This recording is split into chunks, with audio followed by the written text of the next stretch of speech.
So excited about my guest today. Reverend Dr. Hulda Buntain is the founder of Buntains Calcutta Mission.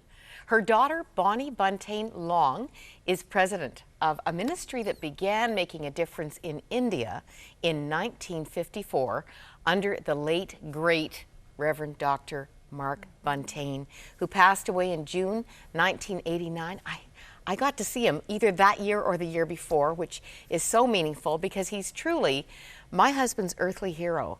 And I don't know if Richard took this picture, Hulda, there's Mark. Yes. I don't know, how old would he be there, do you think?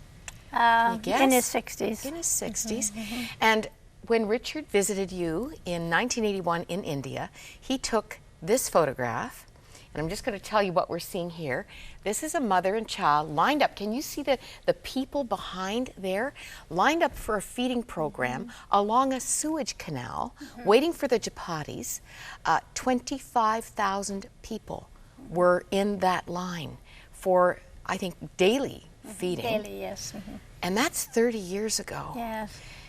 What is amazing about this, that's just one little slice, is that this and so much more came out of what initially was a one-year call to India to do evangelism. Yes, that's right. What happened?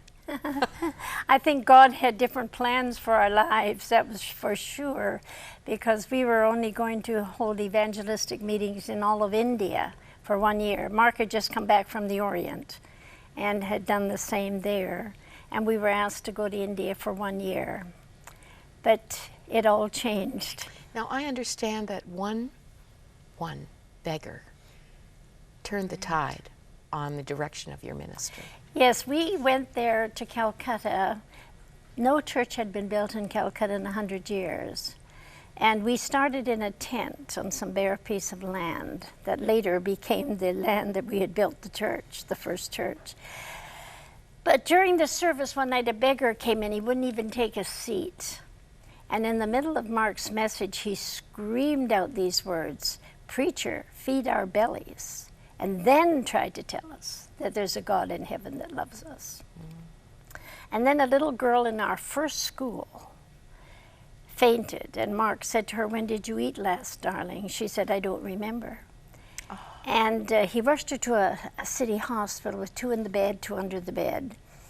2 under the bed? Yes, 2 under the bed, 2 in the bed, lying on the floor. And he saw that they didn't care if she lived or died, low caste child. So he came home and he said, "I will not only educate these children, but I'm going to feed them and medically treat them." And that started our Compassionate Ministries. We are going to try to give you a big picture of what compassion is taking place through the obedience of the Buntain family. I have to say family because, right. You know, where God guides, He provides. Bonnie, that's right. You're the only child of Mark and Hulda, and you really became the answer to, well, the longevity and the continuation. Right. When Dad died, you know, the compassionate part of the ministry became a big load for the church to carry. And God had called us into the medical field. And it was like instantaneously, my husband, you know, just said, "Well, I guess this is where we pick up." And so the compassionate part of the work is where we've come alongside my mother. It's been really wonderful. Where did you and your husband meet? In India. He was the first white boy I ever met. I was 7. My parents had taken me out when I was 9 months old. And I remember this strange family that came in. They were all white. You know, he has a brother and a sister, and we sat, and they wouldn't eat Indian food. And I thought, who are these people? You know? And then God put us back in the same university, Evangel, in Springfield, Missouri, all those years later, and we became good friends. And history, you know, God, amazing. And, you know, of course, in the culture, we say it's arranged. And I mean, so beautiful. God doesn't leave a stone unturned. He doesn't. What were you studying? What was he studying? Well, I was going into nursing. He was going into medicine. And I was in cardiac nursing, and that's where my interest was. And he became a cardiac physician. So it just put the two together. And I remember when we were going through those years of training and trying to figure out why are we getting this educated, especially my husband. He's like, why are we doing this? And now you know, you can't tell the future. You don't know what God has in mind for you. And now here, when Dad left, that's exactly what we needed. And so it's worked in God's plan. He's truly a heart specialist. Yes, he is. This story, Hulda, this must be just hot off the press. Yes. Isn't it? Yes. It's time you did this. For how many years have you been? This is the third book actually I've written. The first book was Treasures in Heaven. Yes. And then Woman of Courage. And then after Mark died, they wanted me to write a book because he died so suddenly. And the whole ministry overnight, you know, so many wondered what's going to happen now for the Calcutta Ministries, because Mark was actually the strong leader. And so they asked me to write this book as to how God helped me, and it is just a miracle. I often wondered why God took Mark, because you don't die in your 60s anymore.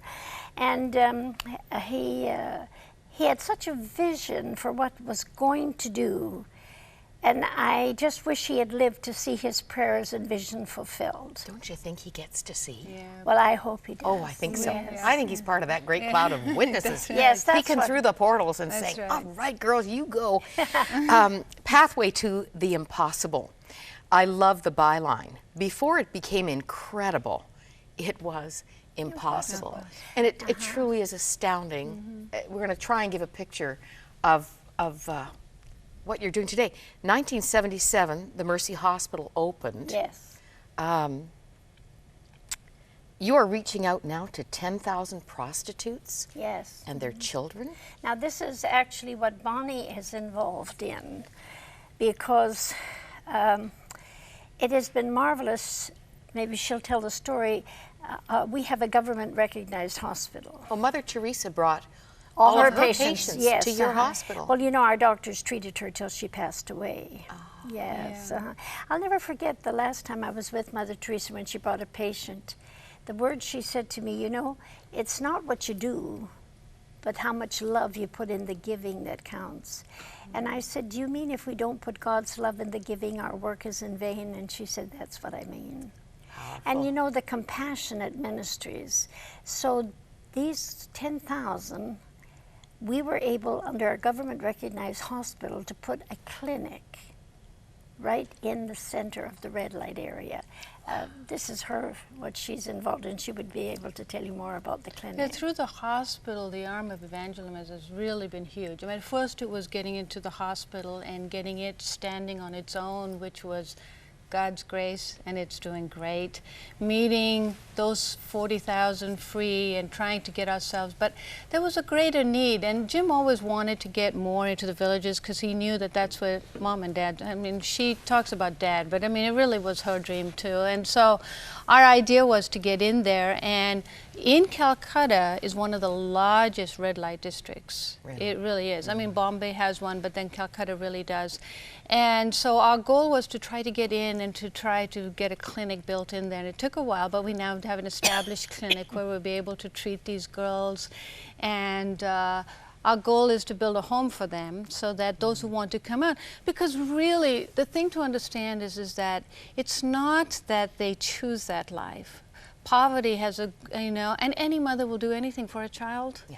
Anything. All they know That's to do. all. To And if you're income illiterate, generate. so the goal, my father really did have the vision prior to us all understanding. It's education, and it is health care, and the component of the both give people the choice to understand what God is all about, and Christianity, and the love that it shows, and the compassion, which is the heart of Christ. And so it really, going into the villages and meeting people that knew my dad has been unbelievable for me.